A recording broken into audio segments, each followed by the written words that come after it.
നേന്ത്രപ്പഴം വെച്ചിട്ട് 4 മണി ചായക്ക് വളരെ രുചികരമായി ഉണ്ടാക്കാൻ പറ്റുന്ന ഒരു പലഹാരമാണ്. അപ്പോൾ കുട്ടികളൊക്കെ സ്കൂൾ വിട്ട് വരുന്ന സമയത്ത് വളരെ എളുപ്പത്തിൽ നമുക്കിത് ഉണ്ടാക്കാൻ പറ്റും. അപ്പോൾ വെറൈറ്റി ആയിട്ടുള്ള ഒരു പലഹാരം കൂടിയാണ്. അപ്പോൾ ഇതെങ്ങനെ ഉണ്ടാക്കുന്നതെന്ന് നോക്കാം.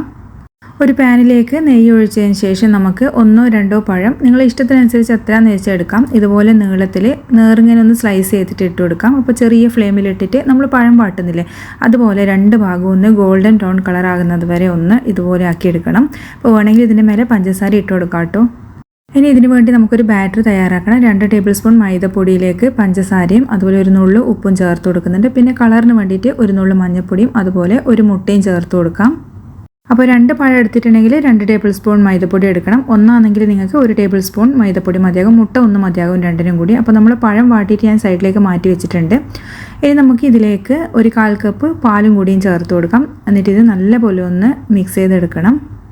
അപ്പോൾ മിക്സിയിലിട്ടിട്ടൊന്നും അങ്ങനെ അടിക്കേണ്ട ആവശ്യമൊന്നുമില്ല. ഒരു സ്പൂൺ വെച്ചിട്ടോ അല്ലെ ഫോർക്ക് വെച്ചിട്ടോ ഇതുപോലെ ഒന്ന് മിക്സ് ചെയ്താൽ മതി. നല്ലൊരു ടേസ്റ്റ് കിട്ടാൻ വേണ്ടി ഞാൻ ഇതിലേക്ക് ഒരു തുള്ളി വാനില എസൻസ് ചേർത്ത് കൊടുക്കുന്നുണ്ട്. ഇത് നിർബന്ധമുള്ള കാര്യമല്ല കേട്ടോ, ഇതുണ്ടെങ്കിൽ മാത്രം ചേർത്ത് കൊടുത്താൽ മതി.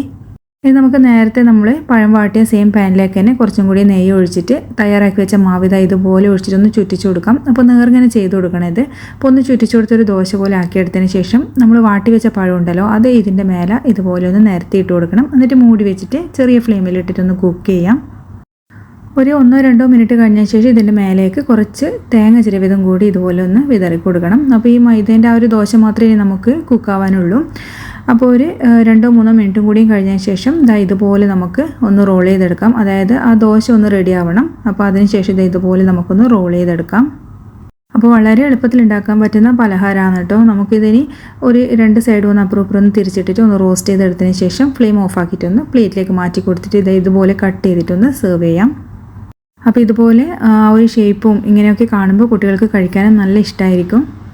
അപ്പോൾ ഈ ഒരു മൈദ മാവിലെന്ന് പറയുന്നത്, അതായത് നമ്മൾ തയ്യാറാക്കുന്ന ദോശയ്ക്ക് പാൻ കേക്കിൻ്റെ ടേസ്റ്റും ആയിരിക്കും. അപ്പോൾ ഒരു പ്രത്യേക രുചി തന്നെയായിട്ട് ഇത് രണ്ടും കൂടി ചേരുമ്പോൾ കഴിക്കാൻ വേണ്ടിയിട്ട്. അപ്പോൾ തീർച്ചയായിട്ടും പഴമൊക്കെ പഴുത്തുണ്ടെങ്കിൽ ഒന്ന് ട്രൈ ചെയ്ത് നോക്കണേ. നല്ലൊരു അടിപൊളി റെസിപ്പിയാണ്, കുട്ടികൾക്ക് നന്നായിട്ട് ഇഷ്ടമാവും. അപ്പോൾ വീഡിയോ ഒന്ന് ലൈക്ക് ചെയ്യാനും ഷെയർ ചെയ്യാനും മറക്കരുത്. അതുപോലെ ചാനൽ ആദ്യമായിട്ട് കാണുന്നവരാണെങ്കിൽ സബ്സ്ക്രൈബ് ചെയ്ത് സപ്പോർട്ട് ചെയ്യാനും മറക്കരുത്.